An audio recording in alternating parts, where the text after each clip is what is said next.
Yes, we come to the church. Yes, we join on singing. Yes, we participate in evangelism work. But yet, deep inside, we are not totally converted. Posible ba? He heard sermons from Jesus, but his heart was not changed. Grabe ng worry. Care group, small group, week of prayer, but still our hearts had experienced no change. He pretended to be religious and disguised to be good. Mura po, ilang taon ba na? Dala po Bible, o bingunta, naasat sunod-sunod, mura religyoso, pero it's on. Nagpakikita siya, nagpakaroon ignon sa iyong problema. So, he walked with Jesus, but not committed with Him. Kuyog-kuyog ni Ginoong Hesus, naa sa grupo, pero tinunanay mo na mga dalaga, ay give mo kumpiyansa sa mga ulitaw. Kaya daghang ulitaw, maperteng utana, basta daghang ulitaw pa. Unya, paluoy-luoy dayon, parang inon, nga tinuod ka na higugma. Pero pagkatalikod, ilisan na eka.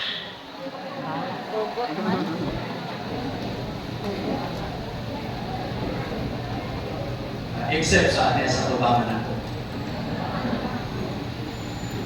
Third son, he pretended to be religious, disguised to be good. He walked with Jesus, but not committed with Him.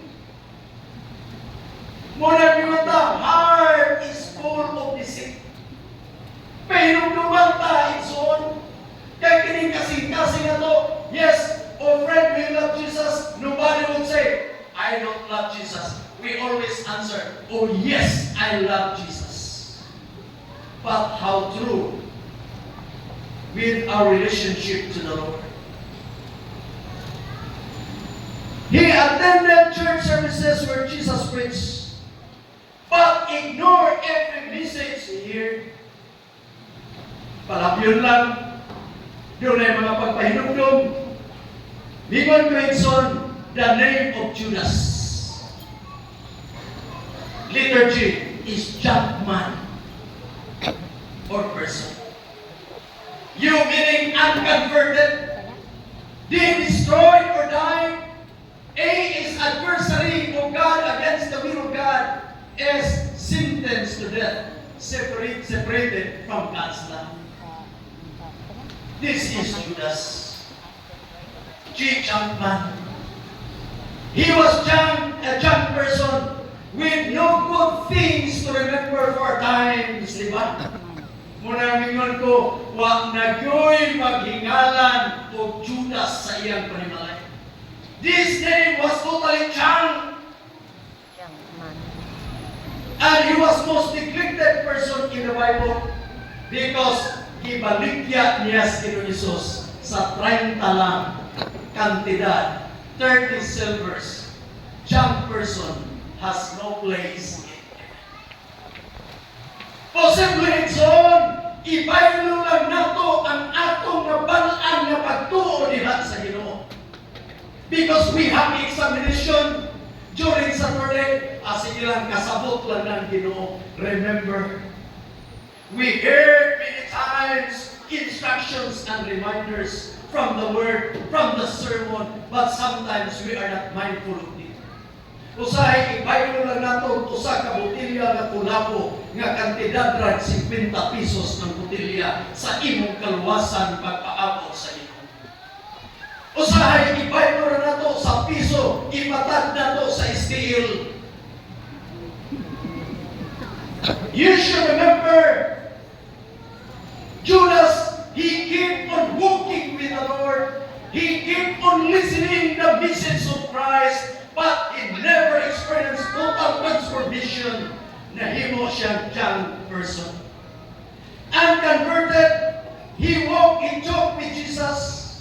He walked with Jesus. Lakaw siya kauban ni Jesus. Nagtrabaho kauban ni Jesus. Nagsimba kauban ni Jesus. Nagkaon kauban ni Jesus. Pero sa tinud-anay, wala siya makonverter sa tinud-anay. diha sa kinabuhi ni Kristo.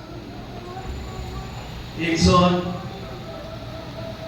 daghan ba nato mag-igsunan nga active sa atong iglesia kanina dili na nato gimanak. Tinuod. Congratulations kamo nagpabilin sa pagmamanak. Bisag usahay mo takilid ta, yun ay panahon nga murag musimang na ta, pero ni ang karon nagbalik ta. We join this 48th celebration of South Central Church. Amen. Igsoon, doon na lang pinulungan sa Tagalog pa. Bato-bato sa langit, ang matamaan, magbago. Magbago. Kung nakita na to, if we try to evaluate that we are one of these, then why not we change and we will be totally converted? It is possible that there are many church members today who are give Bible studies in our church, worship Him, but until today, their hearts remain to be unconverted.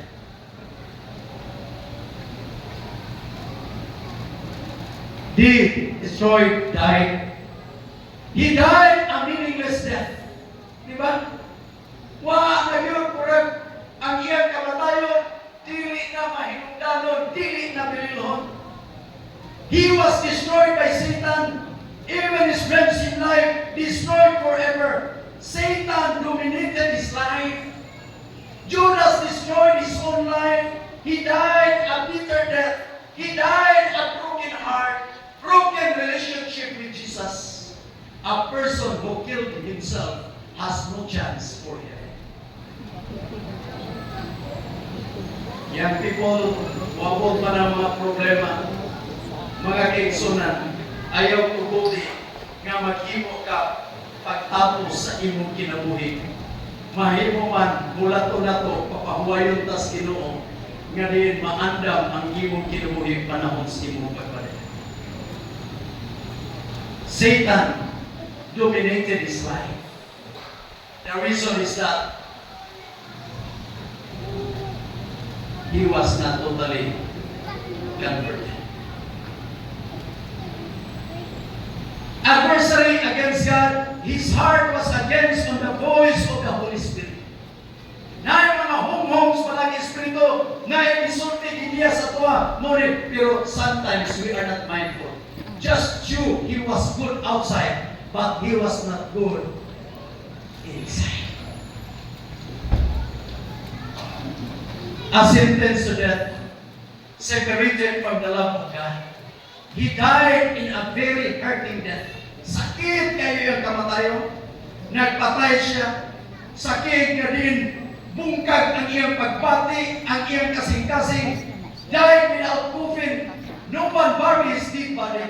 Sayang ito. He lost his life for heaven. Muna ko sayang o sayang paningkamot. Nagbuhatan, nagsuportan sa mulaton sa Ginoo. Kunya sa katapusan di ay mubudhi, muluib ratas atong pagpangalagan. Friends, brethren, never give up. Jesus is closely approaching. Never surrender. Bahala na kung sa'yo mahitabo. Muna Mateus 15:7, sayang ang